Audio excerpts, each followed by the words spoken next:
कैसे हैं आप सब।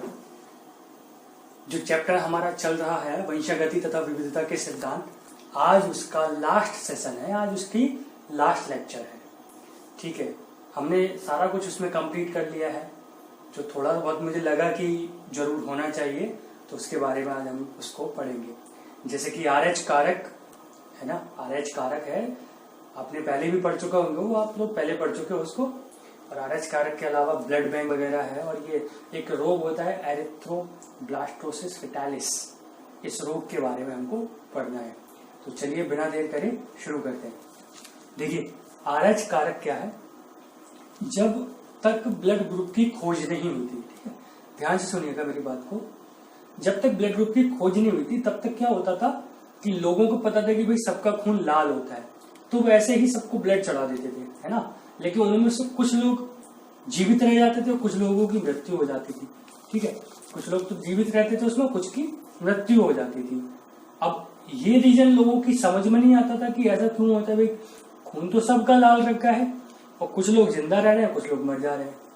तो फिर उस समय पे कार्ल लैंडस्टीनर ने कुछ प्रयोग किए थे ब्लड को लेकर, बहुत सारे उन्होंने क्या किए, प्रयोग किए। ठीक है, उन प्रयोगों के आधार पर उन्होंने देखा कि भाई ब्लड में अलग अलग प्रकार के प्रोटीन होते हैं। जैसे किसका ब्लड, किसी व्यक्ति का A ब्लड है तो उनमें अलग प्रकार का प्रोटीन है, दूसरा ब्लड है उसमें अलग प्रकार का प्रोटीन है। तो इस प्रकार से उन्होंने ना ब्लड को डिवाइड कर दिया 3 भागों में, A, B और O ब्लड ग्रुप। अब लोगों को उन्होंने बताया कि भाई ऐसा ऐसा है और ऐसे ऐसे ब्लड ग्रुप है, जब आप A का A को दोगे, ऐसा ऐसा B का B को दोगे तो कोई दिक्कत नहीं होगी। ठीक, अब ठीक है, अब ब्लड ग्रुप की खोज हो चुकी है। फिर से वही चला कि लोगों को ब्लड डोनेट होने लगा। जब लोगों को चोट लगती थी तो लोग इमरजेंसी में ब्लड लेते थे। अब लेकिन क्या हुआ, उनकी मौत की दर तो कम हो गई, लेकिन फिर भी ब्लड चलाने की वजह से कुछ लोग फिर भी मर जा रहे थे कि ब्लड क्लॉटिंग की वजह से उनकी बॉडी में ब्लड का थक्का जम जा रहा था, थक्का बन जा रहा था, जैसे ब्लड उसमें सर्वाइव नहीं कर पा रहा था उनकी बॉडी में, अगर ब्लड डोनेट करते थे तब। अब किसी व्यक्ति को जैसे इमरजेंसी है, अब उसको ब्लड की जरूरत है, और उसको ब्लड अगर किसी व्यक्ति का चला दिया जाए और फिर उसकी मृत्यु हो जाए तो ये तो बहुत खराब बात है ना। फिर वो लोग आए कार्ल लैंडस्टीनर के पास, फिर से उन्होंने अपनी शिकायत की कि भाई अब भी ऐसा हो रहा है। अब ऐसा क्या है, आपने ब्लड ग्रुप की खोज भी कर दी है, उसके बाद अब भी लोगों की मृत्यु होती जा रही है, तो इसके पीछे का कारण क्या है। कार्ल लैंडस्टीनर और उनके साथी वीनर, ये दोनों अफ्रीका के जंगलों में गए। वहां पर उन्होंने एक रीसस नाम का एक बंदर था, है ना, रीसस बंदर, एक बंदर था, उसकी मतलब एक तरह से प्रजाति होती है रीसस। तो उस बंदर पर उन्होंने कुछ उससे ब्लड सैंपल लिया उस बंदर का, और उसके ब्लड सैंपल पर कुछ प्रयोग किए। उन प्रयोगों में उन्होंने देखा कि उस बंदर के ब्लड में एक बिल्कुल विशेष प्रकार का, अलग प्रकार का एक प्रोटीन था। ठीक है, एक अलग प्रकार का प्रोटीन था, और उस प्रोटीन को उन्होंने उस बंदर के ही नाम से नाम दे दिया। उस प्रोटीन को क्या नाम दिया उन्होंने, RH कारक, RH फैक्टर नाम दिया। अब इस आधार पर पहले ब्लड ग्रुप हुआ करते थे 4, A, B, AB और O। अब 4 ब्लड ग्रुप हैं, है ना, AB और O। इन 4 ब्लड ग्रुप में जब RH कारक के हिसाब से, यानी कि जिस व्यक्ति में मान लीजिए A ब्लड ग्रुप है, तो A ब्लड ग्रुप वाले व्यक्ति में जिसमें RH कारक उपस्थित होगा उसको हम कहेंगे RH पॉजिटिव, और उसी ब्लड के ग्रुप में जिसमें RH फैक्टर उपस्थित नहीं होगा उसको कहेंगे RH नेगेटिव। तो इस आधार पर पहले 4 ब्लड ग्रुप थे, RH फैक्टर के बाद कितने हो गए, 8 हो गए, है ना, पॉजिटिव और नेगेटिव के आधार पर। ठीक है, फिर उसके बाद फिर कोई दिक्कत नहीं आई। अब अभी तक ब्लड डोनेट करते हैं लोग, अभी तक कोई दिक्कत नहीं आती है, ब्लड की क्लॉटिंग अब नहीं होती है, ठीक है। अब ब्लड डोनेशन में कोई प्रॉब्लम नहीं आ रही, लोगों को इमरजेंसी ब्लड की आवश्यकता पड़ती है तो वो ब्लड बैंक से ले लेते हैं। ठीक है, तो देखिए आगे इसको हम पढ़ते हैं क्या चीज है। रीसस कारक क्या है ये, कार्ल लैंडस्टीनर ने एवं वीनर ने 1940 में रीसस बंदर के रुधिर में एक विशेष प्रकार के प्रोटीन की खोज की। रीसस एक बंदर था जिसके ब्लड में उन्होंने एक विशेष प्रकार के प्रोटीन की खोज की। इन्होंने इस रीसस बंदर के नाम पर इसे RH कारक का नाम दिया। इस बंदर के नाम पर उन्होंने इसे क्या कह दिया? RH कारक कह दिया। जिस व्यक्ति में ये RH कारक पाया जाता है या फिर जिस व्यक्ति में इस RH कारक को पाया गया उसे RH पॉजिटिव यानी कि RH धनात्मक कहा गया, तथा जिन व्यक्तियों में ये कारक नहीं था उन्हें हमने RH नेगेटिव कहा, RH ऋणात्मक यानी कि नेगेटिव कहा। तो भारत में कुल 97% लोग जो होते हैं उनका ब्लड ग्रुप पॉजिटिव में, जैसे A पॉजिटिव, B पॉजिटिव है ना, AB पॉजिटिव, O पॉजिटिव। मेरा खुद का ब्लड ग्रुप O पॉजिटिव है, ठीक है। तो जो धनात्मक वाले हैं जिनमें RH कारक जो है वो पाया जाता है उनकी संख्या भारत में 97% है, 97%। और 3% लोग जो है वो नेगेटिव के पाए जाते हैं, यानी कि जो नेगेटिव ब्लड ग्रुप होता है वो रेयर होता है, ठीक है। अब एक रोग है एरिथ्रोब्लास्टोसिस फेटालिस। एरिथ्रोब्लास्टोसिस फेटालिस, हो सकता है आपको इसके प्रोनाउंसिएशन में थोड़ा दिक्कत आए, लेकिन धीरे धीरे जब आप इसको प्रैक्टिस करोगे तो आने लगेगा, ठीक है। ये रोग क्या होता है? देखो, जब RH पॉजिटिव और RH नेगेटिव वाले माता पिता की गार्जियंस की शादी हो जाती है, यानी कि मान लीजिए एक व्यक्ति जिसका ब्लड ग्रुप A है, RH पॉजिटिव वाला है, यानी कि उसका ब्लड ग्रुप है A पॉजिटिव, और उसकी शादी A नेगेटिव वाली लड़की से हो जाती है, ठीक। तो उनकी जो संतान होगी, उनकी संतान में ये एक रोग होता है, यानी कि उस महिला को कह सकते हैं ये रोग वैसे तो नहीं था, लेकिन जब इन RH पॉजिटिव और नेगेटिव वाले लोगों की आपस में शादी हुई तब ये रोग पैदा हो गया, ठीक। क्या होता है इसमें कि गर्भ में ही शिशु की मृत्यु हो जाती है, गर्भ में ही शिशु की मृत्यु हो जाती है। ऐसा होता क्यों है कि गर्भ में ही शिशु की मृत्यु हो जाती है? इसमें क्या होता है, इस रोग में RH पॉजिटिव पिता, ठीक है, पिता तथा RH नेगेटिव माता से जन्म लेने वाली संतान की गर्भ में मृत्यु हो जाती है। बच्चे में RH पॉजिटिव लक्षण पिता से वंशागत होते हैं, क्योंकि हमको पता है पिता के पास RH पॉजिटिव फैक्टर है ना, RH पॉजिटिव फैक्टर है पिता के पास, तो वंशागत भी वो पिता से ही पुत्र में होगा, ठीक है। तो बच्चे में RH पॉजिटिव फैक्टर किससे ज्यादा है? पिता से वंशागत होता है, ठीक है। भ्रूण की कुछ RH पॉजिटिव RBC, यानी कि जो एम्ब्रियो है, भ्रूण कहते हैं वो शिशु जिसके अंग अभी विकसित नहीं हुए हैं और वो गर्भ में है, ठीक है। तो भ्रूण की कुछ RH पॉजिटिव RBC, यानी कि वो RBC जो RH पॉजिटिव है, ठीक है, क्योंकि उसको जो लक्षण मिले हैं वो पिता से मिले हैं RH पॉजिटिव वाले। तो कुछ RBC यानी कि थोड़ी बहुत RBC क्या होती है, माता के रुधिर में चली जाती है। किस तरह से? गर्भाशय से। गर्भाशय से कुछ RBC RH पॉजिटिव वाली जो भ्रूण में पाई गई हैं, जो पिता से वंशागत हुई हैं, वो क्या करती है, गर्भाशय के माध्यम से माता के ब्लड में चली जाती है, माता के रुधिर में चली जाती है, जहां पर वे RH नेगेटिव, यानी सॉरी RH नेगेटिव नहीं, ये RH एंटीबॉडी है। वहां पर क्या होता है, जब ये माता की बॉडी में चली जाती है, अब भ्रूण का जो बॉडी का सिस्टम है वो इतना डेवलप नहीं हुआ है वो किसी चीज का एंटीबॉडी बना सके या एंटीडोज बना सके अपनी बॉडी में, है ना। उसकी रोग प्रतिरोधक क्षमता इतनी विकसित नहीं हुई है, लेकिन माता की जो बॉडी के सिस्टम है वो पूरी तरह से विकसित है। तो माता की बॉडी में क्या होता है, क्योंकि माता की बॉडी में RH नेगेटिव होता है, माता का ब्लड क्या है, RH नेगेटिव है, क्योंकि उसका ब्लड ग्रुप A नेगेटिव मैंने अभी आपको बताया है। तो RH नेगेटिव होने की वजह से उसकी बॉडी में एंटीबॉडी का निर्माण हो जाता है। किसके लिए? RH पॉजिटिव के लिए।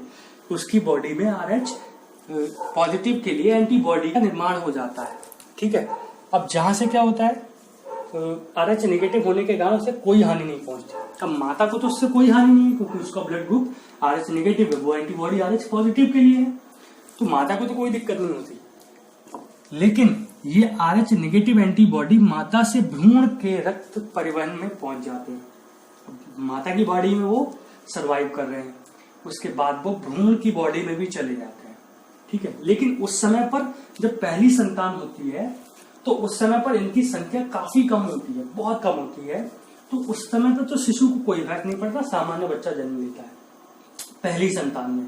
लेकिन जब पहली संतान के बाद की जितनी संतानें होती है उनकी मृत्यु गर्भाशय में ही हो जाती है, गर्भाशय में हो जाती है। अब ऐसा क्यों होता है? कि देखो देखो यहाँ पर क्या है, माता के रुधिर में RH नेगेटिव होने के कारण उससे कोई हानि नहीं पहुंचती। ये RH एंटीबॉडी माता से भ्रूण के रक्त परिवहन में पहुंच जाती है, जिसके कारण RBC में क्लम्पिंग या एग्लूटिनेशन की प्रक्रिया होती है। इसको अगर मैं सामान्य भाषा में कह दूं तो ब्लड क्लॉटिंग हो जाती है ना, कि ब्लड RBC आपस में चिपक जाती है। एग्लूटिनेशन का मतलब है ये RBC जो है इसकी आपस में चिपक जाती है, ठीक है, भ्रूण की। अब RBC आपस में चिपक गई तो भाई ये मुझे बताओ कि बॉडी में जो ब्लड सर्कुलेशन होता है, ऑक्सीजन कोशिकाओं तक किसके माध्यम से पहुंच रही है? तो वो RBC के माध्यम से पहुंच रही है। हम जो सांस के द्वारा ऑक्सीजन ले रहे हैं वो RBC के माध्यम से हमारी कोशिकाओं तक पहुंच रही है। लेकिन जब RBC ही आपस में चिपक गई है तो ऑक्सीजन कौन पहुंचाएगा? कोई नहीं पहुंचाएगा। तब क्या होगा? भ्रूण की गर्भाशय में ही मृत्यु हो जाती है, ठीक है। तो अकॉर्डिंग टू बायोलॉजी क्या कहती है कि इस तरह के व्यक्तियों की आपस में शादी उचित नहीं है, इस तरह के व्यक्तियों के आपस में विवाह अमान्य है, ये साइंस कहती है। लेकिन अब टेक्नोलॉजी इतनी ज्यादा डेवलप हो गई है, मेडिकल साइंस उस ओहदे तक पहुंच गई है कि इसका एंटी टीका बनता है। जब गर्भ धारण करती है महिला तभी उसका एक टीका लगता है, जिससे कुछ हद तक जो ये एग्लूटिनेशन की प्रक्रिया है वो सामान्य हो जाती है, वो रुक जाती है, जिससे कि वो बच्चा सामान्य रूप से जन्म ले सके, ठीक। देखो, क्योंकि तब एंटीबॉडी की संख्या बहुत कम होती है, लेकिन उसके बाद के बच्चों की गर्भावस्था में ही मृत्यु हो जाती है। चलो, आपने ये चीज तो पढ़ ली, एक रोग पढ़ लिया। अब उसके बाद हम करते हैं ब्लड बैंक की बात। हो सकता है कि पता हो आपको इस बारे में कि ब्लड बैंक क्या चीज है। सामान्य रूप से तो आपको जानकारी होगी इस बारे में कि ब्लड बैंक क्या होता है। होता है क्या ब्लड बैंक में? सभी को पता है कि भाई ब्लड बैंक में ब्लड जो है प्रिजर्व करके रखा जाता है, संग्रहित करके रखा जाता है, ताकि इमरजेंसी आने पर उसका यूज किया जा सके। मान लीजिए आपको या मुझे कभी भविष्य में जरूरत पड़ जाए ब्लड की, किसी कारणवश, मान लीजिए दुर्घटना का मैं शिकार हो जाऊं या कोई और बात है, तब मुझे ब्लड लेने की आवश्यकता पड़ेगी। मैं कहाँ जाऊंगा? मैं जाऊंगा ब्लड बैंक में, है ना। ब्लड बैंक से मुझे ब्लड मिलेगा, वहां पर सभी रुधिर वर्गों के ब्लड प्रिजर्व रहते हैं। खास बात यह है कि वहां पर अब आप सोच रहे होंगे कि हमारी बॉडी में तो यानी कि नेचुरली एंटी कोएगुलेटिंग मटेरियल पाया जाता है, यानी कि प्रतिस्कंदन पदार्थ हमारी बॉडी में पहले से ही है। लेकिन जब ब्लड बाहर निकलता है, हमारी बॉडी से बाहर निकलता है, तो वो सूखने लगता है, जम जाता है, ब्लड की क्लॉटिंग हो जाती है। तो फिर ब्लड प्रिजर्व कैसे रहता है? प्लास्टिक की बॉटल्स होती है, मैंने कई बार ब्लड डोनेट किया है। क्या होता है, एक बॉटल टाइप की होती है, पॉलीथीन तो नहीं होती, वो पॉलीथीन से थोड़ा हार्ड होती है। उसमें ब्लड जाता है और पहले से उसमें केमिकल होता है, उसमें ना पहले से एक केमिकल होता है। उस केमिकल की वजह से ब्लड जब उसमें जाता है तो अच्छे से मिक्स होने के बाद वो केमिकल ब्लड में मिल जाता है, जिससे ब्लड जो है, ब्लड की क्लॉटिंग नहीं होती है। और वो ब्लड कब तक सुरक्षित है? वो ब्लड 21 दिन तक, 21 डेज तक ब्लड बैंक में सुरक्षित रहता है। उसके बाद वो डोनेट करने के योग्य नहीं रहता, ठीक है, क्योंकि RBC की वहां पे डेथ हो जाती है, वो ठीक नहीं रहता फिर वो ब्लड, क्योंकि उसमें WBC भी है ना, प्लेटलेट्स भी, उनका भी सामान्य जीवन काल 7 से 8, 10 से 12 दिन का होता है, तो वो तो पहले से ही उनकी मौत हो जाती है, डेथ हो जाती है। इसलिए वो 21 दिन तक प्रिजर्व करके रखते हैं। 21 दिन के बाद वो रुधिर ठीक नहीं रहता चलाने के लिए। अब रुधिर बैंक देखो, एक ऐसा स्थान जहां विभिन्न प्रकार के रुधिर वर्गों के रुधिर संकट या आपातकाल के लिए संग्रहित करके रखे जाते हैं। परीक्षण करने के बाद पहले ब्लड का टेस्ट होता है कि क्या इस ब्लड, ये जो व्यक्ति ब्लड डोनेट कर रहा है, इसको कोई बीमारी तो नहीं है, कोई ऐसी बीमारी तो नहीं है जिसको बाद में अगर किसी व्यक्ति को चढ़ाया जाए तो ये रोग उसको फैल जाए। इस चीज का परीक्षण होता है। उसके बाद बंद बोतलों में, जो सील पैक बोतल होती है, में रुधिर को एक निश्चित तापमान पर, एक निश्चित टेम्परेचर, कितना होता है, 4 डिग्री से 6 डिग्री सेंटीग्रेड तापमान पर उसको संग्रहित करके एक निश्चित समय के लिए रख दिया जाता है। बोतल में रक्त का स्कंदन ना हो इसलिए उसमें कृत्रिम, बोतल में रक्त का स्कंदन ना हो इसलिए उसमें कृत्रिम रक्त स्कंदन यानी कि प्रति स्कंदक पदार्थ जैसे सोडियम सिट्रेट, डाइकोमेरॉल एवं EDTA आदि को मिलाया जाता है। अब रक्त को अधिकतम 21 दिन तक सुरक्षित रख सकते हैं। ठीक है, 21 दिन तक सुरक्षित रख सकते हैं। ठीक है, तो आज हमने ये जो चैप्टर है वो कंप्लीट कर लिया है। ठीक है, अब नेक्स्ट चैप्टर जो हमारा है उसका नाम है वंशागति का आणविक सिद्धांत। ठीक है, यानी कि उसमें हम डीएनए के बारे में पढ़ेंगे, है ना। डीएनए और आरएनए के बारे में हम उसको पढ़ेंगे कि ये क्या होते हैं, कैसे होते हैं, एक डीएनए से दूसरा डीएनए कैसे बनता है, और बहुत सारे मॉडल्स हैं, जैसे वॉटसन और क्रिक के मॉडल हैं। ये सारी चीजें हम उसमें पढ़ेंगे। Thank you. इसका आप एक स्क्रीनशॉट ले लें।